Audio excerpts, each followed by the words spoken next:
Hello, my darlings, and welcome to this week's Be Free podcast. So, a couple of things happened last week that really got me thinking about things that might support you as a listener. So, basically, I obviously, my background, I historically had suffered really badly with anxiety, social anxiety, stress, depression, panic attacks, so many different things. And now it's my mission to support others and being free from those things. But there was a couple of things came up for me last week where that past self was a little bit triggered. And I wanted to share with you some tools and techniques for you if you are facing new situations, if there's things that you are fearful of, things around social anxiety, and situations where your anxiety is maybe controlling your kind of current life, but the anxiety stems from the past. So I want to give you some examples today and how we dealt with them, because it wasn't just myself that experienced anxiety last week, it was my daughter as well. And I've also got a funny story to tell you, which is an old story, but really demonstrates facing your fears. So first things first, if you do struggle with panic attacks, stress, fear, the old adage of feel the fear and do it anyway may not be best serving you. So I remember long ago when I had labyrinthitis and I had really bad vertigo and dizziness and all these things. And I remember trying to go for a run very unsuccessfully. I remember trying to go to the supermarket also very unsuccessfully, which sent me into a total panic attack. And I was kind of just trying to push through the fear, to keep going. Now, this is often portrayed as the way to cope with things if you are struggling with fears.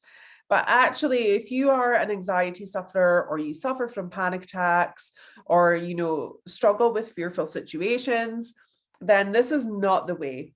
What you need to do is you need to allow your body to recognize that it is safe. So you don't want to put your body into a situation if you're already stressed, nervous, anxious, a way to have a panic attack, to push on through. Yeah, it is not the way to deal with that kind of situation. So let me tell you a little bit about last week. Maybe you can relate to some of these things. And yeah, it's interesting. So last week, I had a very, very full week. I had a very, very full weekend ahead of me. And I was trying to juggle my diary, to see family, to see friends, for my daughter to do what she wanted to do, for my husband to do what he wanted to do. And ultimately left me with very little time for myself. And I thought, you know what?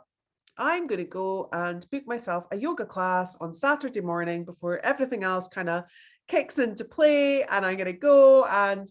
It's a new place. I haven't been before.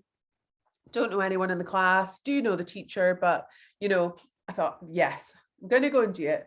So I think I did that on the Friday night, and I had the class on the Saturday morning, and got up Saturday morning, a little bit of flying around, headed to the new yoga class. On the way there, I suddenly had this little almost anxiousness in my tummy. And it made me recognize, okay, what's going on here?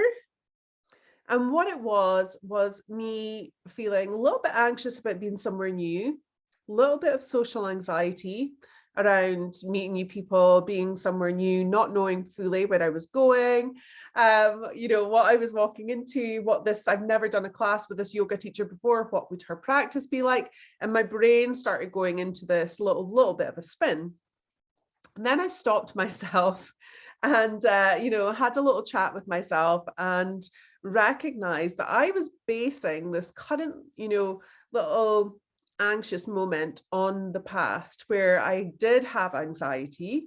And I did really struggle. I did used to have to almost, really, really encourage myself to go and try new things and go to different yoga classes and all those things. And I love yoga. I've done yoga since I was 15, not particularly well. In theory, I should be bloody amazing, having done it for 30 years. So not amazing, but I just love the effects of it. And that's what I was telling myself. I'm like, you love yoga. Like you've been doing, like it's your home, like go do the yoga. You will be absolutely fine. And, I just really, really kind of almost came out of the blue, this little moment of anxiousness. So yeah, so I was basing that little anxiety on past experience of going to places, not knowing where I was going, struggling with anxiety, feeling stressed, pressured, all those things. But actually, I'm not even in that space anymore. But the ego and the little historic self, and the thing with anxieties, it's always there trying to protect you. So my mind was like gone into this state of protection, like just don't do it, don't do it. You don't know anyone. What if it's a disaster? What if you have to do yoga moves that you don't know how to do, or whatever else it was throwing at me? And the thing is, all of this is nonsense. We need to just have a little chat with our mind and say, thank you for those beautiful words of protection. However, I don't need those. So that was one instance last week. The next instance was I was going to be riding my new horse in a new field that I've never ridden in before. In order to get to said field, I had to walk through my field of horses, and I was just like walking through, leading our neighbors are getting an extension next door. So there was diggers, there was lights, the horses started flying around. My new horse was a little bit snorty. I took her into the next field. The horses were going absolutely bonkers.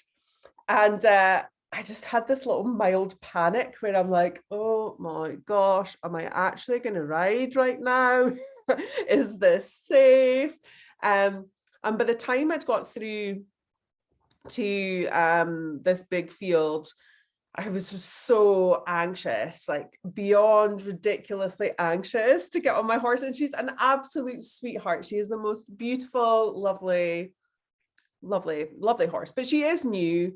So I'm like, okay, I don't really know how you're going to react in this situation to diggers and flashing lights and horses galloping about.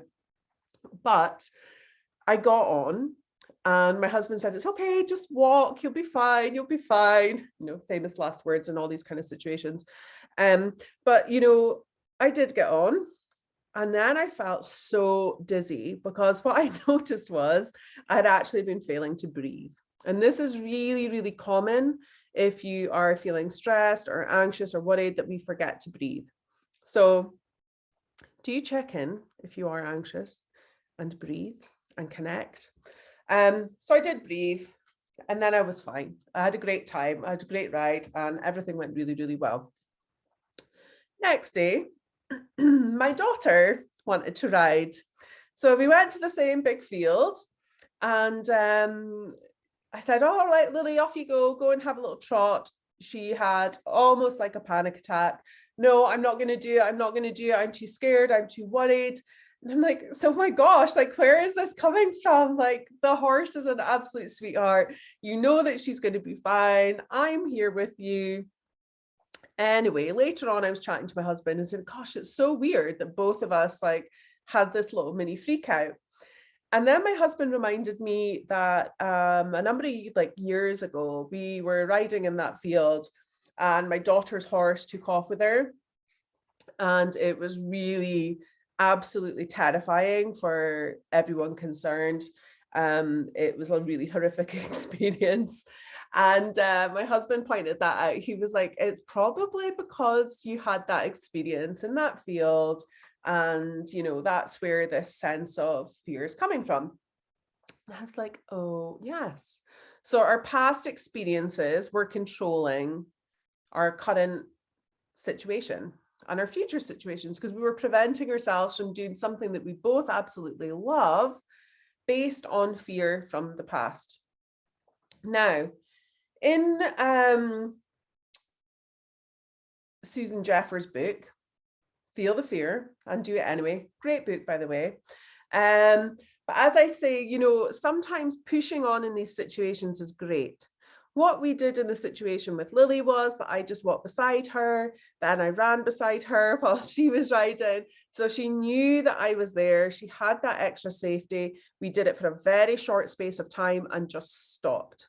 We didn't push it. We didn't, you know, go crazy. We didn't allow her adrenaline, cortisol, all of these things to rise. We just took it easy. Now, in the past, I would have forced myself to do things thinking, okay, the way to overcome fear is to dive right in. Yeah.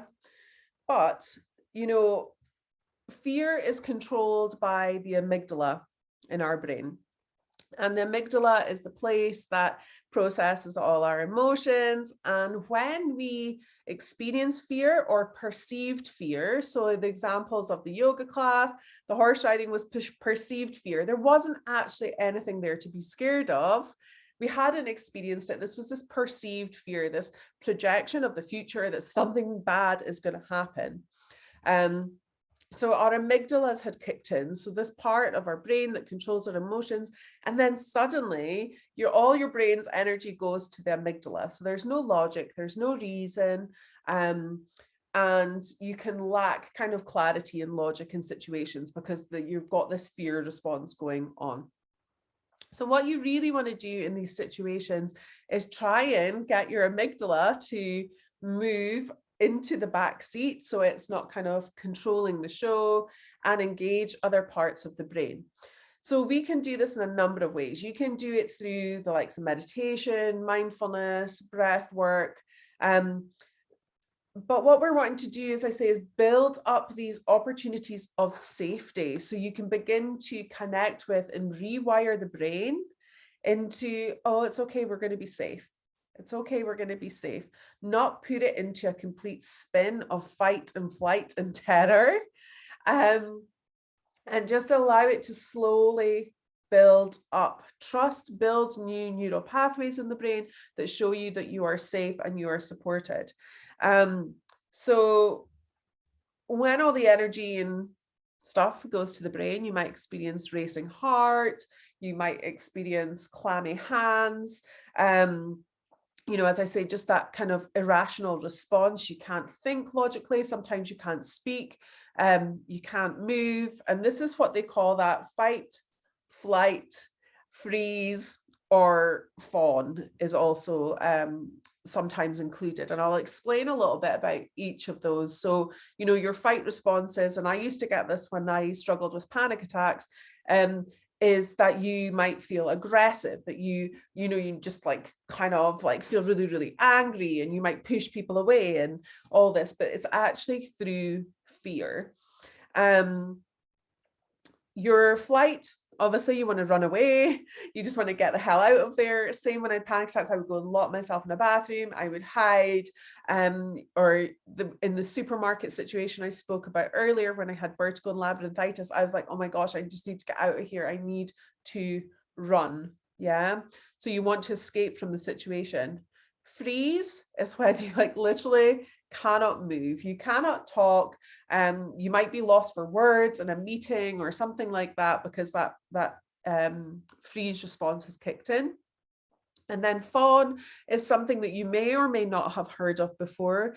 And the fawn response is where you try and be really, so typically this might be more in a fearful situation with like abuse or trauma, or something like that, where you end up being compliant. So you might, you know, try and put on a brave face and be really happy because you're fearful that if you demonstrate any other behavior that you know that's going to be harmful to you. So that type of thing is kind of compliance for safety's sake.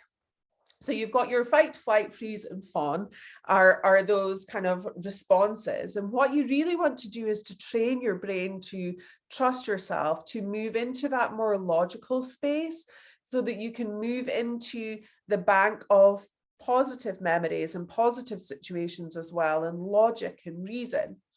And you can do this, as I say, meditation has been an incredible tool in my own life for supporting me. And if you need support with that, please, please, please reach out. In just allowing yourself not to automatically jump to that stress response, or when that stress response kicks in, you have the tools like breath work that you can pull yourself back. Another example, actually, I'll give you was we were at a festival in our local town at the weekend called Spectra. Incredible, very, very, very busy, crazy busy. And there was, my daughter started to get a little bit anxious. We were out in the town on a Saturday night. There was quite a lot of drunk people, quite a lot of people on drugs. It was a really quite bizarre situation, a mixture of children and families out seeing this festival, lots of people drunk out on the streets. And she felt a little bit intimidated by that. That then obviously feeds onto me. I'm very empathetic and I do pick up on my daughter's feelings. So the motion of the people moving, it feeling really crowded, her feeling a little bit anxious, then I was like, oh my gosh, like what is going on here? I feel a little bit anxious almost all time of the month as well. So I was like, right, okay. In that situation, I said to my husband, can we just stand here for a second? And we just stopped and I just did my grounding breathing. I'll link it up in the show notes to this. It's also on my YouTube. But it's a great tool and technique to support you and just pulling yourself back into the present moment and out of fight or flight. I did this when I was riding actually as well that day, but just visualize drawing the breath up from the soles of the feet to the top of the head, and then exhaling from the top of the head back down to the soles of the feet. So you're drawing the breath up and down the body. And this is an excellent way to support yourself, to anchor yourself back into the present moment. It literally took me about, I don't know, 10 seconds, 15 seconds. And then I was like, okay, let's go again, because I was getting caught into the cycle of my daughter's emotions. And this is, you know, anyone who lives with someone who has anxiety, knows someone who has anxiety or has anxiety themselves, you know, we can really pick up on other people's energy as well. So it's really important to take those moments. And this is where, when you practice meditation, you practice mindfulness consistently, these tools will come to you when you need them.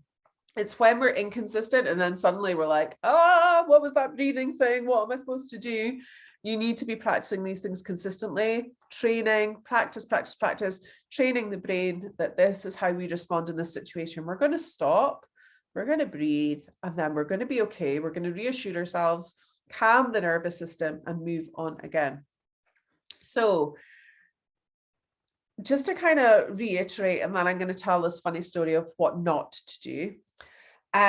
So if you find yourself in fight, flight, freeze, fawn situation, just, you know, really connect inwards, use your breath, know that you do not have to push yourself. What is the next tiny step you could take? Not the full step. So say it was like social anxiety and going to the supermarket. Could you just drive to the car park?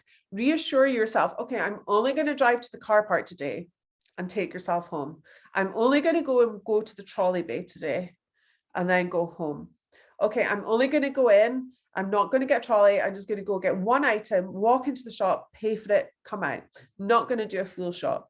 Okay, so you begin to build confidence in the situation. So you're not throwing yourself or putting yourself into a situation that is potentially going to reiterate the fears that you have.